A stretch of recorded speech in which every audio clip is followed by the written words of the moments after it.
Oke, silakan Bang Asep. Oke, Bismillah. Assalamualaikum warahmatullahi wabarakatuh. Assalamualaikum warahmatullahi wabarakatuh. Ya, selamat malam teman-teman sekalian. Salam sejahtera untuk kita semua. Alhamdulillahirabbil alamin wassalatu wassalamu ala asrofil anbiya'i wal mursalin wa ala alihi washabihi ajmain. Asyhadu an la ilaha illallah wa asyhadu anna Muhammadan abduhu wa rasuluh allazi la nabiyya ba'da. Yang pertama-tama marilah kita panjatkan puji dan puji syukur kita kehadirat Ilahi Rabbi Allah Subhanahu wa taala karena atas limpahan rahmatnya kita masih diberi kesempatan bertatap maya pada hari ini. Ya mudah-mudahan teman-teman selalu dalam keadaan sehat walafiat dan selalu dalam lindungan Allah Subhanahu wa taala. Tak lupa pula selawat bertanya dan salam kita hadiahkan pada junjungan kita Nabiullah Rasulullah Muhammad sallallahu alaihi wasallam. Allahumma sholli ala sayyidina Muhammad wa ala ali sayyidina Muhammad. Semoga dengan memperbanyak selawat kepada baginda kita mendapatkan syafaatnya di yaumil akhir kelak. Amin amin ya rabbal alamin. Ya, lagi-lagi saya ucapkan selamat malam kepada teman-teman sekalian. Terima kasih kepada teman-teman sekalian yang hadir pada malam hari ini. Luar biasa semangatnya karena sudah menyempatkan waktu untuk kita berdiskusi malam ini, menerima ilmu dari Abangda kita, Ahmad Hakiki, ilmu yang mudah-mudahan bermanfaat bagi teman-teman sekalian di lingkungan teman-teman. Tadi saya lihat ada beberapa yang mungkin lagi di rumah, ada yang mungkin lagi di jalan menyampaikan waktu. Terima kasih semuanya. Saya harap semangat kalian nanti diberi kebaikan di kemudian hari. Nah, teman-teman, izinkan sebelumnya tentu biar kita makin akrab ya. Saya memperkenalkan diri dulu. Perkenalkan teman-teman, tadi sudah disinggung sama Bang Fadlan, nama saya Asep Muhammad Sobirin. Saya saat ini bekerja sebagai content creator digital marketing di salah satu rumah sakit di Kota Medan. Ya, sedikit bisalah tentang desain dan mudah-mudahan saya bisa membawa memoderatori acara kita pada hari ini, pelatihan kita pada hari ini. Nah, teman-teman, sekedar info aja bahwasanya Padi Learning Academy ini adalah ruang ruang belajar lintas generasi yang diinisiasi oleh Persatuan Alumni Dinamika atau PADI. Nah, Dinamika sendiri adalah lembaga pers mahasiswa yang ada di UIN Sumatera Utara. Jadi jadi PADI adalah salah satu organisasi yang menaungi Dinamika itu sendiri. Nah, teman-teman, program PLA ini hadir sebagai upaya untuk menjaga silaturahmi, mempertemukan alumni dan kru Dinamika pastinya, serta menciptakan ruang kontribusi dan kebermanfaatan untuk banyak orang. Jadi, selain untuk komunikasi antara Padi dan Dinamika, tentu PLA ini untuk sebagai menciptakan ruang kebermanfaatan atau ilmu lah, berbagi ilmu lah dari alumni Dinamika, bahwasanya apa-apa yang sudah didapatkan di Dinamika ingin kami bagikan kepada teman-teman sekalian. Harapannya, melalui PLA ini, alumni yang telah berpengalaman di berbagai bidang, baik pendidikan, jurnalistik, ASN, bisnis, maupun profesi kreatif, diberi ruang untuk berbagi ilmunya, pengalamannya, dan cerita inspiratifnya. Seperti pada hari ini, akan berbagi tentang kisah inspiratifnya, tentang ilmunya, tentang materinya, yang dibawakan oleh Abangda kita, Abangda Ahmad Hakiki. Sedikit saya reveal ya tentang Bang Abangda kita ini. Beliau lahir di bulan Oktober. Di bulan ini nih, sebentar lagi Bang Hakiki ulang tahun ya. Teman-teman catat boleh nomor teleponnya atau setelah mengikuti webinar ini dapat ilmu yang bermanfaat dan pengen nih ngasih apa gitu kayak ucapan terima kasih atau barangkali ngasih gift gitu boleh disimpan nomor teleponnya nanti bisa dihubungi Bang Hakiki di 08585361434479. Ada Instagramnya juga, ada LinkedIn-nya juga. Mana tahu nih, mau lihat nih, kayak mana sih Bang Hakik ini di LinkedIn-nya, serapih apa sih LinkedIn-nya gitu. Jadi teman-teman bisa lihat langsung di sana. Riwayat pendidikan beliau itu dia Bang Hakiki S2 di UMSU, Universitas Muhammadiyah Sumatera Utara, itu Magister Ilmu Komunikasi, dan S1-nya di UIN Sumatera Utara sebagai sarjana pendidikan bahasa Inggris. Lalu riwayat pekerjaan beliau pernah menjadi analis kebijakan ASN, kantor wilayah Kemenak Sumatera Utara, sedang aktif juga ya Bang ya jadi dosen di UMSU, dosen filsafat ilmu, dosen Pancasila dan komunikasi pendidikan. Beliau juga kepala SR Yayasan Menteri Meraki Asa Medan, pernah dari tahun 2022 sampai tahun 2023, Ketua Mentor Kampus Leader Program Bakri Center Foundation dari tahun 2003 sampai 2024, 2023 sampai 2024. Dan banyak lagi nih teman-teman. Ada fasilitator, lalu ada Young Election Program. Nanti bolehlah Bang Haki spill apa sih ini gitu di seperti itu.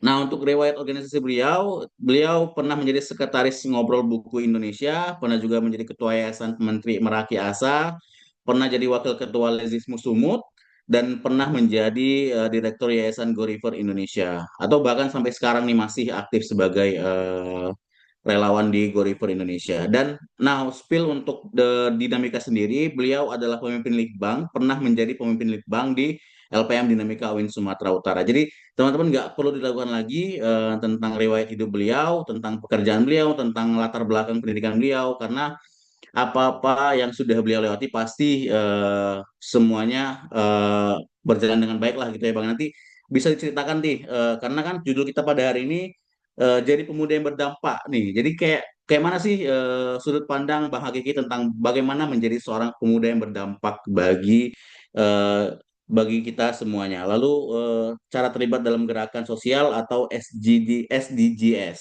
SDGs, ya Pak. Benar Bang ya? Sustainable Development Goals. Oke teman-teman, biar nggak panjang ya muka di materi saya, biar kita langsung ke materi kita hari ini. Saya persilakan kepada Bang Hakiki untuk memaparkan materinya. Sebentar Bang ya.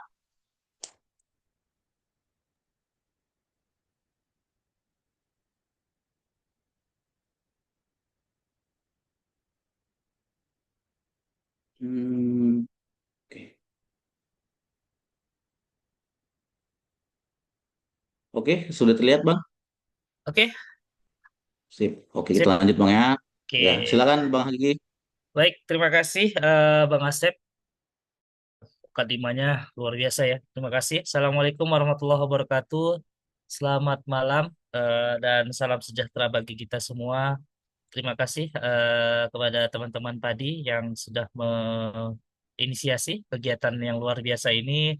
Tentu bagi kita di malam minggu ini biasanya malam minggu adalah malam yang panjang untuk nongkrong, untuk berbagi, untuk bagaimana kita bertemu dengan teman-teman lain. Tapi di sini ada anak-anak, sekelompok anak muda yang sama-sama belajar ya. Saya juga belajar nanti dengan teman-teman karena kita akan manfaat eh, daring kita ini dengan diskusi-diskusi yang akan berdampak tentunya dan tentu eh, apresiasi bagi saya kepada para kali ini. Terima kasih juga kepada panitia ya, kepada Padi yang telah melaksanakan kegiatan ini. Ini sudah berapa ya? Kayaknya sudah lebih dari Bang Fadlan ya dan eh, 13, Bang. 13 ya luar biasa dan mudah-mudahan ini menjadi rutinitas yang bermanfaat lah bagi Padi, nggak hanya bagi Dinamika, tapi teman-teman semua yang ada di Indonesia ya tentunya. Tadi kita lihat ada beberapa teman-teman kita dari luar kota juga, dan ini ruang yang sangat bagus sekali. Terima kasih kepada Fadlan dan teman-teman. Terima kasih Bang Asep ya sudah memoderatori ini. Nah, mudah-mudahan apa ya apa yang nanti akan saya sampaikan tentunya akan Asep juga bagi teman-teman ya. Asep, Asep mudah mudah menerima maksudnya. Dari Asep, Asep. Baik, Iya, iya. teman-teman semua, tadi sudah diperkenalkan Asep bagaimana eh, jalannya atau titik karir saya ya selama ini sampai hari ini dan saya di sini akan menyampaikan pengalaman-pengalaman atau empirisme saya saja apa yang saya lakukan, apa yang sudah saya dan teman-teman lain ya punya komitmen dan punya tujuan yang sama untuk bagaimana kita sama-sama punya apa tuh ya, punya sedikit hal-hal yang berdampak lah pada bangsa dan negara ini. Karena tentu kita sebagai orang-orang yang berpikir tentunya, yang kuliah, sekolah, dan melakukan aktivitas-aktivitas lainnya, tentu ada satu hal yang paling utama untuk bagaimana kita bisa sama-sama melakukan mencapai tujuan bahwa nggak bisa loh kita gini aja gitu. Kita melihat ada beberapa situasi atau masalah di depan kita, pasti kita akan rasa empati atau rasa miris ya ketika melihat ada sesuatu yang tidak diinginkan oleh hati kita.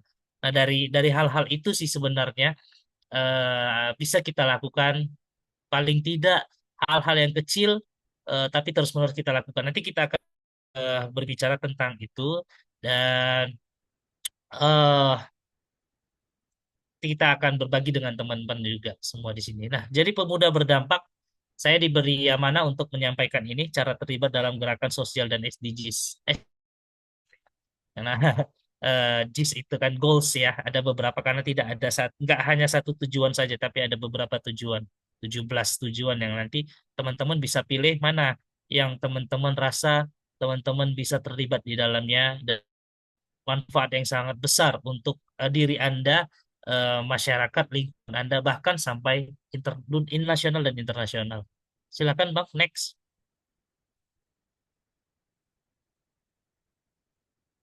Mungkin bisa di next kan. Ini nggak bergerak ya slide-nya. Ya, masih eh, Oh, masih Masih kasih ya Bang. covernya nggak aja. bergerak ya? Belum, Belum masih bergerak Ini ya? cover boleh aja. diulang share screen-nya gitu Bang. Oh, oke, oke, sebentar ya. Ya. Eh,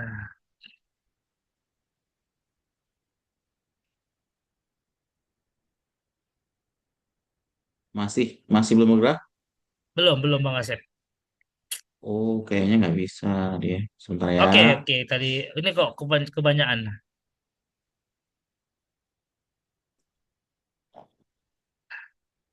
Ini masih kelihatan, udah kelihatan. Sudah. Langsung aja klik Oh, klik yang kedua Bang Asep. gini. Oh, bentar bang ya. Kayaknya ada Nah, salah oke. salah berbagi, bentar bang ya. Ya.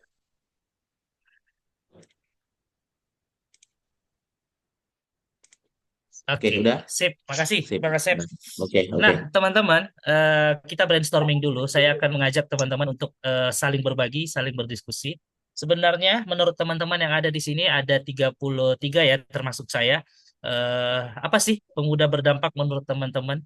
Silakan, atau boleh menghidupkan pelantangnya untuk sama-sama kita berbagi di sini. Karena saya nggak mau saya sendiri yang ngomong. Karena nanti apa tuh namanya ya sayang ya waktu Sip. teman-teman untuk berbagi apa untuk Rata-rata hadir di sini tapi rata-rata loh tidak. seribu gratis bayar berapa bayar kok ada yang 9.000. Oke, Pecah. silakan teman-teman. Kalau memang Iya, teman-teman. tidak apa ya tidak mau menghidupkan pelantangnya boleh juga di chat di kolom chat kita.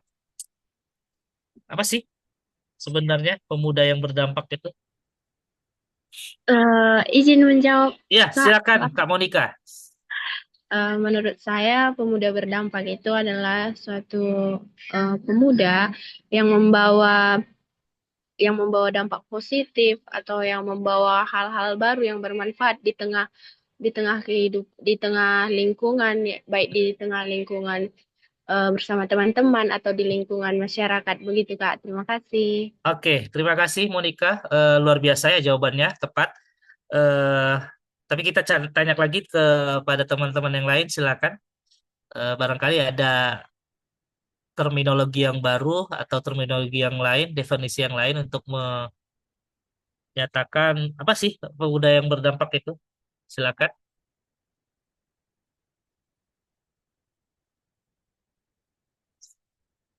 Ayo teman-teman. Kira-kira apa nih menurut pandangannya nih? Dari Bang Fatih itu ya, individu yang memiliki keahlian, bakat atau keterampilan yang baik dan membawa kebaikan dan perubahan untuk dirinya atau lingkungannya ya luar biasa benar. Bang Fatih terima kasih. Eh, ada lagi yang lain dengan malu-malu kita di sini saling diskusi karena saya juga pengen belajar dengan teman-teman.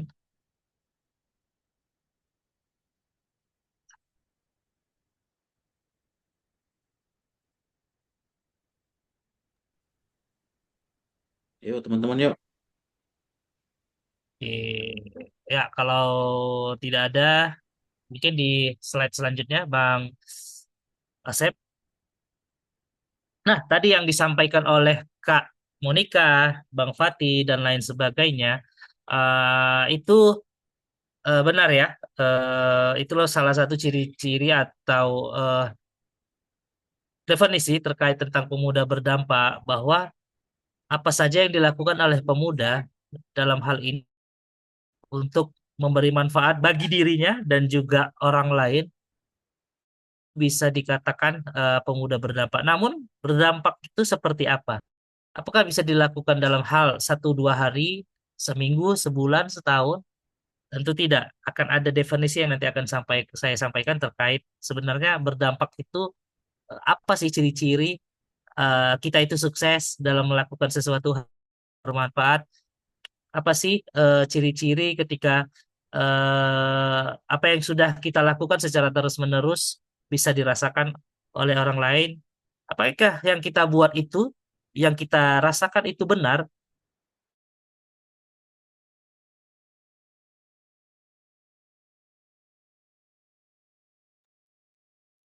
Halo Bang, nge-lag Itu jaringannya nih. seperti apa? Impress ya. Nah, ada di sini apa ya, gambar ya atau ilustrasi kepada teman-teman, salah satu mereka orang-orang yang melakukan sesuatu hal yang berdampak pada lingkungan sekitar maupun secara nasional dan global gitu kan. Dan tidak hanya pada satu bidang saja, tidak pada satu hal saja gitu kan. Berbagai hal juga bisa dilakukan oleh semua pemuda. Tidak hanya sekedar melakukan hal yang pendidikan, lingkungan, industri, bahkan hal-hal lain seperti pertanian, kemudian musik, dan perempuan yang fokus pada perempuan itu juga bagian dari hal-hal yang bisa kita lakukan bersama, karena memang sejatinya ketika kita tinggal di salah satu tempat akan ada berbagai masalah yang terjadi atau akan ada potensi-potensi yang ada yang bisa kita manfaatkan untuk melakukan satu hal yang biasa menjadi luar biasa. Nah, kalau lihat ada beberapa ini, saya akan memberikan ilustrasi ini karena nanti teman-teman bisa gampang untuk nanti kita berdiskusi di slide-slide selanjutnya.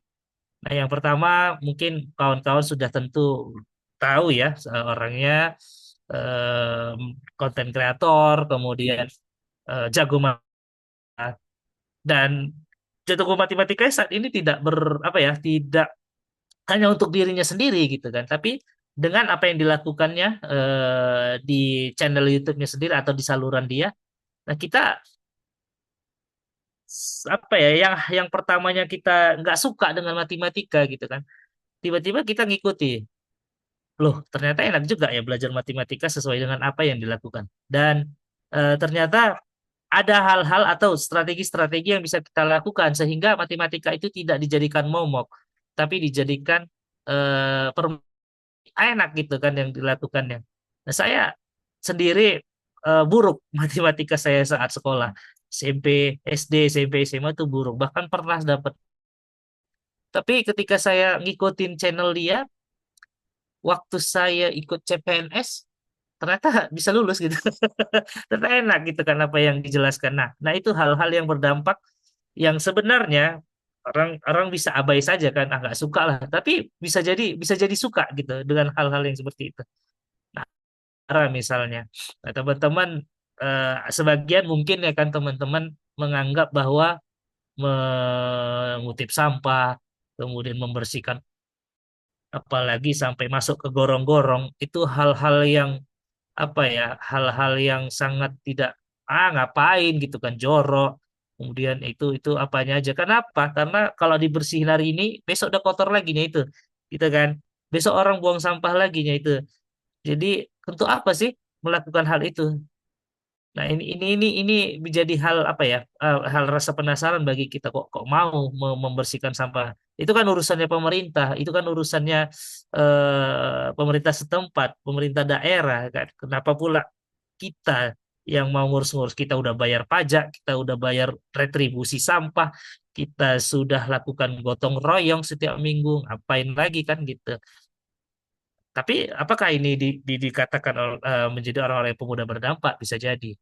Ada Bang Agi misalnya, ini mentor saya ketika saya mengikuti apa tuh salah satu kegiatan ya waktu saya di Depok di Jawa ya. Bang Agi ini mentor, kemudian ada beberapa hal yang dilakukan. Dia dulu adalah masih muda, eh, sekarang dia jadi wakil Serang. Ya kan. Nah, ini hal yang sangat gitu bahwa apa yang dilakukannya beberapa tahun yang lalu eh, hasil dan dia sekarang menjadi wakil wali kota gitu. Dan mudah-mudahan apa yang menjadi amanah yang diembannya bisa dilakukannya sama seperti yang dia lakukan saat menjadi petani muda saat itu karena dia masih muda apa ya bersedia atau tidak pengen kayak kita misalnya mau kuliah dari ini kemudian mau bersenang-senang dulu di waktu muda enggak dia memilih untuk menjadi petani di kampungnya di Serang dan sekarang dia terpilih saat itu waktu pemilu serentak ya dan dia ber apa ya mendampingi wali kota Serang saat ini dan dia berhasil gitu kan dan tentu itu tidak lepas dari apa yang dilakukannya eh, beberapa tahun yang lalu kan dan sampai saat ini masih dilakukannya ada mungkin yang paling terkenal ya teman-teman di sini ada FES misalnya. Mereka melakukan aksi kritik sosial dan lain sebagainya di kita bahwa dunia ini benar-benar tidak tidak seperti yang kita ingin gitu kan dan mereka sampaikan dengan melalui musik gitu kan tidak melalui hal-hal yang lain tapi dengan melalui musik dengan lirik-lirik yang mereka sampaikan dengan konser-konser, kemudian datang ke tempat kita dan lain sebagainya, membuat kita mengetahui bahwa negara ini atau daerah kita di mana kita tempati ini tidak sedang baik-baik saja. Maka dari itu ini bisa menjadi motivasi semua, untuk sama-sama kita menyelesaikan permasalahan yang ada. Dan kemudian ada gambar selanjutnya itu gambar perempuan berkisah yang memang aktif untuk bagaimana menyuarakan hak-hak perempuan ya. Perempuan itu bukan hanya bisa di dapur saja, hanya menjadi apa ya, menjadi di bawah per laki-laki aja gitu. Laki- Laki-laki itu kuat, laki-laki itu berkuasa tidak, bahwa perempuan juga bisa melakukan segala hal gitu kan, termasuk apa yang dilakukan oleh laki-laki, mimpin, menjadi inovator dan lain sebagainya. Dan satu lagi teman-teman dari Ngobrol Buku ya yang kita lakukan saat ini terus-menerus menyuarakan tentang literasi sastra dan lain sebagainya. Mungkin bisa next Bang. Itu mungkin brainstorming aja untuk teman-teman. Nah, seperti yang kita tahu bahwa Pak Presiden Soekarno telah pernah menyampaikan satu petikan yang sangat luar biasa bagi kita sampai sekarang. Ia petikan saat dia melakukan pidato di Kongres Indonesia Raya di Surabaya di tahun 1931 dan sampai saat ini kita terngiang-ngiang menjadi motivasi kita bahwa ia katakan berikan saku 10 pemuda niscaya akan kuguncangkan dunia. Soekarno yakin bahwa dengan 10 pemuda dia bisa mengguncang dunia. Tapi bisa yang jadi pertanyaan bagi kita semua adalah pemuda seperti apa yang bisa mengguncang dunia? Siapa 10 orang itu yang disampaikan oleh Soekarno gitu kan? Apakah 10 itu diantaranya adalah kita yang telah melakukan segala hal atau sesuatu hal yang sudah kita lakukan hari ini, kemarin, dan seterusnya? Apakah kita 10 pemuda yang memang sangat bermanfaat untuk eh, berlangsungnya kehidupan di tempat kita masing-masing? Nah, kalian juga bisa menentukan mana-mana saja yang bisa menjadi dunia kalian dan nanti akan kita kita kita eh, tentukan apakah memang benar-benar yang kita lakukan itu bermanfaat, berdampak kepada masyarakat atau hanya sekadar kita kita kita saja yang puas gitu kan, masyarakatnya belum. Mungkin bisa next Bang. berkenaan dengan tadi kalau kita bicara tentang pemuda, teman-teman, secara sederhana saja ya, pemuda itu kalau menurut undang-undang atau regulasi, tentunya di Undang-Undang Kepemudaan ya tahun 2009, pemuda itu berusia 16 sampai 30 tahun. Apakah kawan-kawan termasuk? Eh, eh, Mudah-mudahan ya yang ikut di sini juga masih termasuk pemuda. Masuk, masuk, Masuk, masuk pemuda, Bang.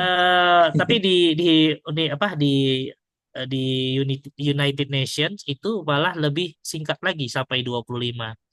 Tapi Bang Asep, banyak juga pemuda apa ya, ormas-ormas pemuda tapi umurnya udah 50 Bang ya. Ya, Eh, itu kita apa ya, nggak tahu ya kenapa. Tapi itulah ya pemuda ya, karena jiwanya apa muda, ya, Bang. Jiwanya muda. jiwanya muda, usia Jiwanya. itu hanyalah angka gitu Bang ya.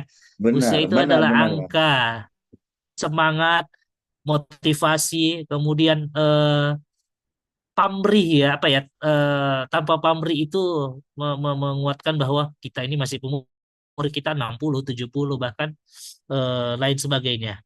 Nah, teman-teman, ada satu program besar namanya Sustainable Development Goals. Nah, ini yang beberapa kali saya alami ya, saya kerjakan sampai saat ini. Jadi, apakah yang dilakukan itu berdampak atau tidak, bermanfaat atau tidak? Nah, jadi ada berpotensi apa tidak, Pak, saat kalian melakukan segala sesuatu hal seperti yang disampaikan dalam Takarir ya, bahwa apa pemuda yang biasa-biasa saja. Saya menarik itu. Apakah pemuda menjadi pemuda biasa-biasa saja, kuliah, kerja, dan kemudian pulang gitu kan? Nah itu kan pilihan sebenarnya. Seperti kalian memilih untuk menjadi pemuda yang berdampak. Benar, Artinya benar, Bang. ada hal yang memang harus dilakukan baik secara positif maupun negatif. Kemudian waktu yang memang lebih banyak dihabiskan atau tidak. Nah, tentunya itu adalah hal-hal yang bisa berkenaan dengan kalian bisa menjadi pemuda berdampak atau tidak gitu kan.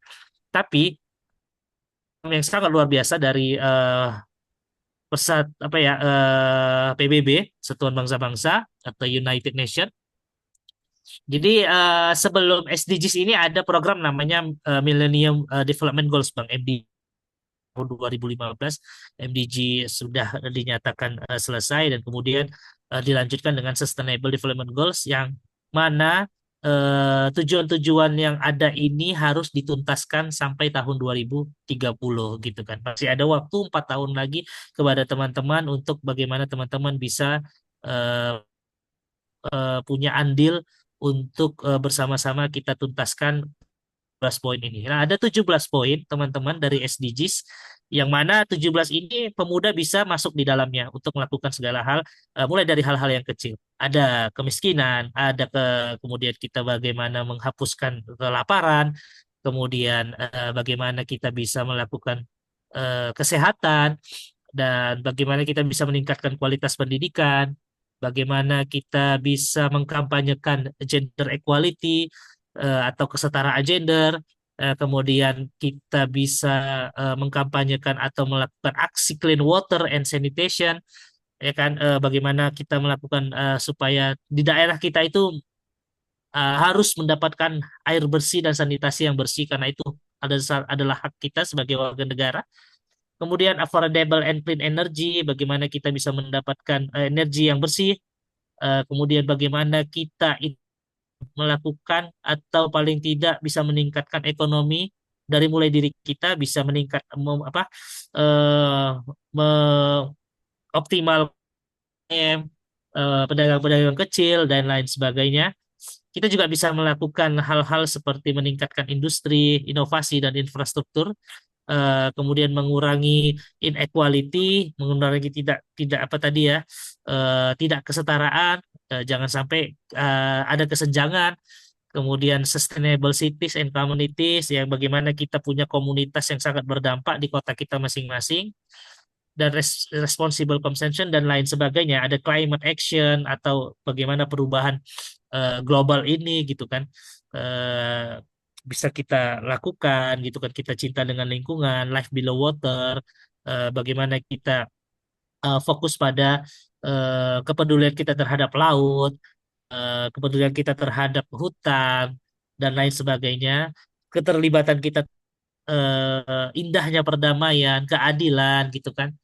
Dan yang tentunya adalah bagaimana kita bisa melakukan kerjasama atau kolaborasi yang sangat bagus untuk sama-sama mencapai tujuan dari masing-masing kita. Nah, tentu di pertemuan kita ini, teman-teman semua, saya hanya bisa menggambarkan secara global bagaimana kawan-kawan bisa, paling tidak kawan-kawan bisa aktif, terlibat, dan berkolaborasi dengan kita semua yang ada di sini. Karena mungkin saya yakin dari kita semua ini pasti punya kelompok komunitasnya masing-masing, atau secara individu sudah melakukan hal-hal yang sangat positif. Tentu dari kita ini bisa saling berkolaborasi. Karena memang dalam Sustainable Development Goals itu, kolaborasi itu juga salah satunya yang paling penting. Next, Bang. Nah, berkenaan juga dengan SDGs ini, kawan-kawan, saya akan memberikan apa ya, semacam apa tuh namanya, menguatkan lah ke bahwasannya pola pembangunan yang memperhitungkan hubungan timbal balik antara penduduk, sumber daya alam, lingkungan, dan ekonomi. Nah, ketika kita berkomunitas, tentunya kita punya ideologi, kita punya gagasan, kita punya semangat bersama untuk mewujudkan tujuan. Tapi paling tidak, kalau kita sudah berhubungan dengan SDGs, eh, relasi antara penduduk, sumber daya alam, lingkungan, dan pembangunan ekonomi itu harus sejalan gitu. Nah, karena kalau tanpa adanya hal ini, itu akan terjadi tumpang tindih ke depannya. Misal, silakan teman-teman ketika memang punya ide bahwa ngapain kita berkomunitas cari duit dan lain sebagainya gitu kan biasanya. Tapi paling tidak ketika memang kita bisa menyelaraskan antara eh, tujuan kita dan bagaimana supaya komunitas kita itu berdampak secara peningkatan ekonomi itu ada, maka yang terjadi adalah adanya konsistensi, kemudian jalan yang sangat panjang untuk melakukan hal-hal yang lain gitu kan. Karena memang kita tidak punya sumber daya yang baik, baik manusianya maupun kompetensinya gitu kan. Kita nggak akan bisa melakukan hal-hal yang ingin kita inginkan untuk mewujudkan SDGs itu. Nah, ada yang paling penting misalnya dalam kita melakukan satu hal yang berdampak. Misalnya kita pengen membuat satu komunitas pecinta lingkungan misalnya. Kita sudah ada nih sumber daya, dua tiga orang saja sudah bisa dijalankan. Misalnya. Kita juga punya paling tidak ada logistik yang terbatas, tapi memang ada gitu kan. Nah, adanya ini sampai itu kan. Kalau kita nggak punya pikiran atau bukan kalau kita tidak punya perencanaan yang matang untuk bagaimana bisa membuat komunitas kita ini bertahan lama gitu kan.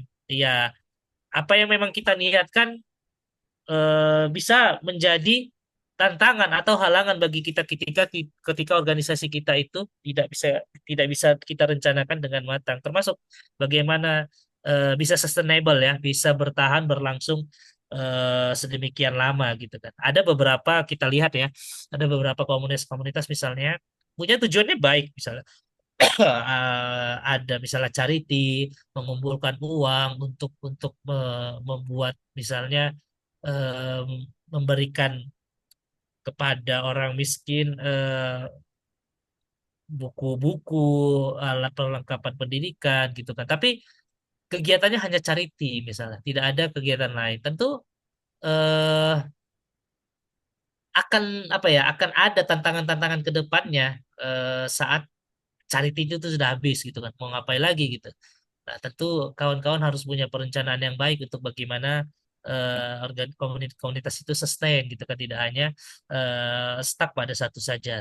Nah, jadi melakukan apa ya, punya niat baik gitu kan, belum tentu bisa menjalankan kegiatan kita itu secara sustainable atau berkelanjutan. Benar, benar, benar, Nah, benar. pola pembangunan yang menentukan timbal balik antara penduduk, sumber daya alam, lingkungan, dan pembangunan ekonomi itu saya sampaikan itu harus selaras gitu kan. Karena kalau kita lihat pada manuskripnya SDGs, humanity has the ability to make development sustainable tadi ya.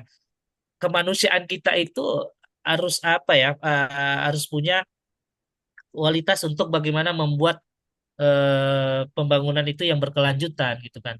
Untuk memastikan bahwa apa yang kita lakukan itu, yang saat ini kita lakukan benar-benar berhasil tanpa eh, masa depan yang akan terjadi. Jadi ketika teman-teman melakukan sebuah kegiatan-kegiatan yang berdampak, tentu yang paling penting adalah bagaimana kegiatan itu tidak merusak sesuatu hal yang nanti anak-anak atau cucu kita itu di masa depan eh, merasakannya gitu kan. Ada hal baik kita misalnya, tapi bisa merugikan sekitar gitu kan. Memang hari ini tidak berdampak, malah beruntung bagi kita misalnya. Tapi untuk bagaimana? Nah, ini juga harus kita pikirkan ketika kita menjadi pemuda yang berdampak.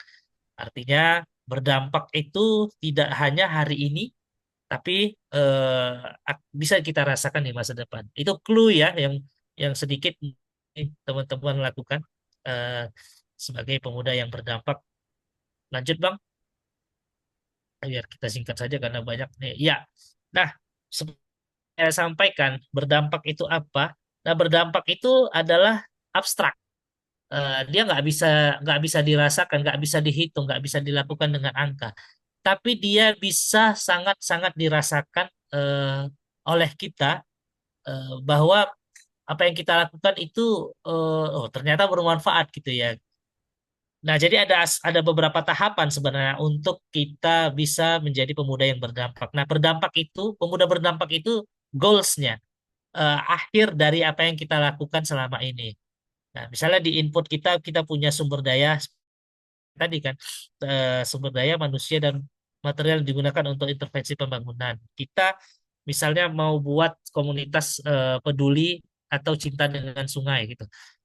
Kita udah punya nih teman-teman mahasiswa misalnya yang sama-sama eh, punya tujuan, oh ini ada nih sungai, sungainya kotor kali gitu kan. Ini bisa kita apa? Nggak bisa ini kalau lama-lama kita biar terus lakukan satu hal agar sungainya itu bisa bersih. Gitu. Kita sudah kumpuli teman-teman yang punya satu visi gitu kan, eh, satu minat. Oke ada. Kemudian gimana kita ngelakukannya kalau nggak ada anggarannya gitu kan? Oke, kita sumbangsi dulu lah ya kan. Kita apa dulu, mandiri dulu misalnya. Dan apa yang mau kita pertama-tama apa? Ya, mungkin kawan-kawan bisa melakukan aksi-aksi bersih. Oke, kita lakukan dulu yuk. Kita bersihkan dulu eh, apa yang ada di pinggiran-pinggiran gitu kan. Jangan nggak usah di tengah dulu karena kita nggak punya alat gitu. Nah, oke, bisa dilakukan. Nah, aktivitas itu bisa teman-teman lakukan secara berkesinambungan gitu kan. Kalau sekali dua kali jangan harap. Karena biasanya hal-hal yang berdampak itu adalah hal yang dilakukan secara terus-menerus bahkan sampai ribuan kali, ratusan kali. Tapi intinya supaya teman-teman tidak bosan, tidak punya apa ya, kalau kawan-kawan tidak punya banyak anggaran, kawan-kawan bisa memikirkan hal-hal yang paling kecil dulu untuk melakukan sesuatunya. Kayak misalnya yang dilakukan oleh teman-teman Pandawaran. Siapa yang membayangkan ketika kawan-kawan apa ya membersihkan satu paret dulu ya yang mungkin berapa meter, 1 meter pindah ke sana, 1 meter pindah ke sini kan uangnya nggak banyak misalnya, uangnya hanya beli eh, apa tuh namanya kresek atau tempat sampah, cangkul dan lain sebagainya. Nah, tiba-tiba karena kawan-kawan punya kegiatan yang sangat rutin, kawan-kawan dilihat dan kita diuntungkan oleh teknologi hari ini, apa yang kita lakukan nggak sampai 5 detik, 10 detik bisa dilihat oleh orang melalui media sosial dan viral gitu kan. Nah, itu bagian dari salah satu hal yang kawan-kawan bisa manfaatkan ke viral itu. Nanti kita akan bahas terkait bagaimana aksi nyata teman-teman dan didukung oleh teknologi. Nah, seperti yang saya sampaikan tadi bahwa bukan secara terus-menerus itulah yang dilihat konsistensi teman-teman itu untuk bagaimana melakukan pekerjaan-pekerjaan sehingga kawan-kawan punya kegiatan rutin yang disebut dengan activities atau aktivitas. Ya kan? Kawan-kawan tadi sudah melakukan rapat, misalnya perencanaan 1 bulan ini kita ngerjakan ini ya, bulan depan kita ngerjakan ini, bulan depan lagi kita ngerjakan ini. Nah tentu itu yang bisa dilihat oleh orang gitu kan. Nah, kemudian ada di atas aktivitas ada output. Output itu adalah hasil sementara yang kawan-kawan lakukan. Misal dari kawan-kawan sudah melakukan perencanaan, melakukan aksi bersih paret selama sebulan sekali, selama setahun gitu kan. Artinya ada 12 kali hal yang kalian lakukan, aktivitas yang kalian lakukan. Nah, outputnya apa? Outputnya adalah kawan-kawan sudah membersihkan 12 got gitu kan. Kawan-kawan sudah membersihkan 12 got, gotnya bersih, paretnya bersih, dan itu yang disebut dengan output. Lalu di atas output apa? Ada namanya outcomes. Outcomes itu apa? Itu juga hampir dia konkret, tapi sebenarnya juga abstrak gitu kan. Hanya bisa dirasakan tapi nggak bisa dilihat. Misalnya kawan-kawan tadi sudah melakukan sebulan sekali aksi bersih, outputnya apa? Paretnya jadi bersih. Outcomes-nya apa? Orang segan untuk membuang sampah lagi, ya kan? Ada lagi outcomes-nya apa? Hilang bau-bau sampah yang ada di para tetangga. Apalagi outcomes-nya misalnya air bisa jalan dan banjir dapat dicegah gitu kan. Nah, itu hal yang dikatakan adalah kalian berhasil untuk melakukan secara terus yang sesuai dengan tujuan yang dilakukan tadi, mencapai impact atau pemuda berdampak, hal-hal yang harus kalian lakukan tahap secara terus. Karena ketika kawan-kawan dari input mau ke impact itu impossible ya, itu nggak mungkin gitu kan. Kita saja manusia dilahirkan punya proses selama 9 bulan ada di kandungan kan nggak ada ketika kita ada langsung lahir gitu kan. Begitu juga dengan berdampak. Berdampak ini juga butuh waktu yang secara terus-menerus konsistensi yang kita lakukan. Nah, tadi outcomes itu baunya hilang, kemudian bersih akan banjir enggak. Impact-nya apa? Nah, impact-nya adalah masyarakat secara bahu-membahu menjaga rate-nya tidak corok lagi, kotor lagi. Impact-nya apa? Akan ada denda misalnya bagi orang-orang yang membuang sampah sembarangan dan kemudian ada efek apa ya sanksi pidana dan sanksi sosialnya. Apalagi kita bisa menjadi semacam percontohan di daerah lain supaya daerah lain bisa mengikuti kita. Nah, itu namanya impact. Ya kan, ada dampaknya. Atau kalau gotnya sudah bersih, itu bisa dijadikan tempat taman bermain, sekitarnya itu bisa dibangun, anak-anak juga layak untuk bermain di sana. Nah, itu juga bagian dari impact. Ada status sosial namanya. Status sosialnya positif gitu kan. Efek jangka panjangnya positif. Dan itu akan bertahan lama berpuluhan tahun. Apa contohnya misalnya di tempat kita masing-masing mungkin teman-teman bisa pikirkan. Tentunya menjadi pemuda berdampak itu tidak bisa secara singkat untuk dilakukan, tapi kawan-kawan harus punya proses, harus punya pemikiran yang jeli, punya kolaborasi yang sangat bagus, sehingga teman-teman bisa menjadi orang yang sangat bermanfaat, berdampak di tempat kalian masing-masing. Lanjut, Bang. Ah, tinggal kita pilih kawan-kawan mau terlibat atau tidak. Karena apa? Saya berikan gambaran kan. Saya mahasiswa gitu kan. Waktu saya hanya saya lakukan untuk belajar sajalah gitu kan. Apalagi nih ada yang beasiswa misalnya. Kalau beasiswa itu kan harus dapat A gitu kan. Semua mata kuliahnya gitu kan. SKS-nya harus bagus. Karena nanti kalau dia dapat IPK-nya di bawah 3, maka dia akan mengembalikan beasiswanya gitu kan. Jadi nggak ada waktu lah ini untuk melakukan kegiatan-kegiatan sosial. Atau barangkali ngapain kita buang-buang waktu untuk kegiatan sosial. Toh pun aku sudah mandiri, aku punya privilege. Ketika nanti kuliah, bisa langsung kok jadi PNS, bisa jadi direktur, begitu kan. Tapi bagi teman-teman yang memang pilihan yang lain atau punya niat atau komitmen yang bagus untuk sama-sama memperbaiki apa yang rusak meluruskan apa yang bengkok gitu kan. Teman-teman bisa memilih kegiatan sosial dalam kehidupan teman-teman. Nanti akan saya sampaikan benefit-benefit ketika kawan-kawan melakukan kegiatan sosial yang tak yang benefitnya ini juga tidak bisa kita rasakan saat itu juga. Akan ada misalnya ada hal-hal misalnya kegiatan sosial yang kita lakukan saat itu juga kita terasa. Tapi alangkah lebih enaknya lagi, lebih dahsyatnya lagi, lebih bermanfaat lagi ketika nanti 5-10 tahun bisa kita rasakan dampak baiknya kita ketika kita terlibat dalam kegiatan-kegiatan sosial. Lanjut Bang. Ya, tinggal kawan-kawan pilih ya, terlibat di mana misalnya, terlibat di lingkungan, terlibat di hak asasi manusia, bagaimana pemberdayaan perempuan dan perlindungan anak, bagaimana kita harus peduli dengan isu sampah, isu lingkungan, isu pandemi misalnya dan lain sebagainya. Atau isu tentang pengentasan kemiskinan dan lain sebagainya. Teman-teman, gambar ini hanya sebagai ilustrasi bahwa teman-teman bisa melakukan banyak hal, apalagi di negara tercinta kita ini ya, negara Indonesia yang kayaknya selangkah ketika kita keluar dari rumah akan banyak masalah yang ada, gitu kan. Atau ada banyak potensi yang ada, tapi sebenarnya belum bisa dimanfaatkan oleh masyarakat kita. Tapi kita punya kemampuan untuk itu.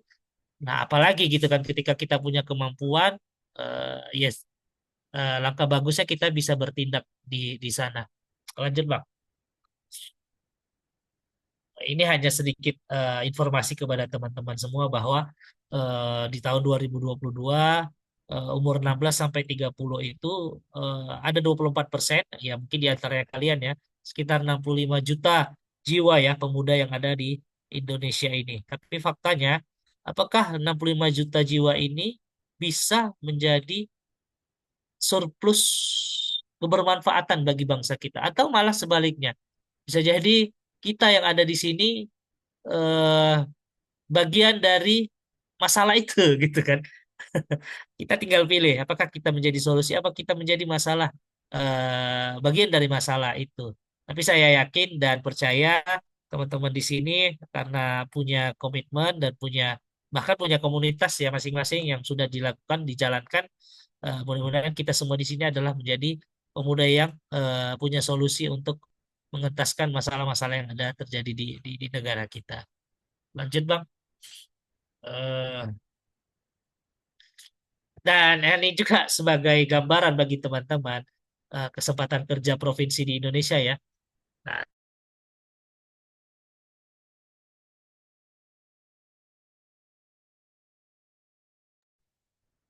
Iya, putus lagi nih. Kayaknya nge-lag ini jaringannya. kerja Mahakiki. apalagi ya? Nge-lag tadi jaringan Bang. Oh ya, ini udah Iya, bagus. boleh. Udah Bang. Boleh lanjut Bang. Oke, makasih, Asep. Em, Sumatera Utara kita bisa lihat berada pada posisi 23, tentu sangat jauh sekali ya dari harapan kita. Eh, tapi mudah-mudahan kita pemuda-pemuda yang bisa punya banyak inovasi, punya solusi untuk bagaimana membuka pekerjaan sebesar-besarnya. Nah, kegiatan-kegiatan sosial yang kita lakukan adalah salah satu yang bisa kita manfaatkan untuk bagaimana teman-teman kita terlibat punya aktivitas atau kesibukan yang sehingga tidak tidak apa ya tidak sulit bagi dia atau jadi bagian dari masalah negara itu karena kita tahu potensi di provinsi kita ini salah satu provinsi yang kesempatan atau dengan kerjanya itu sangat sangat tipis gitu kan, 50 atau 40 Bang. Selisih domain nasional itu sangat sangat sangat tinggi ya, -5, dan persentasenya itu -11,11. Nah, ini jadi data yang sangat ini ya bagi kita ya. Mudah-mudahan kita di sini semua punya pekerjaan yang bagus lah. Nah, makanya Amin. makanya manfaatkan kuliah kalian masing-masing hari ini. Kalau memang kuliahnya hanya 2-3 jam, manfaatkanlah hal-hal yang lain yang memang punya hal-hal yang positif gitu. Bisa membantu orang tua dan lain sebagainya. Bahkan sampai ikut terlibat dalam kegiatan-kegiatan sosial. Nah, itu juga paling bagus. Dan saya rasakan dari ketika saya mahasiswa, saya ikut terlibat di berbagai komunitas, organisasi. Alhamdulillah hari ini eh, lancar saja bagi saya ketika punya satu masalah, kita juga udah ngerti jalan mana yang harus kita ambil untuk menyelesaikannya. Walaupun tentu jalan itu punya hal yang kesulitannya punya tingkatan masing-masing, tapi paling enggak kita sudah punya pengalaman banyak saat kita muda untuk menyelesaikan satu persatu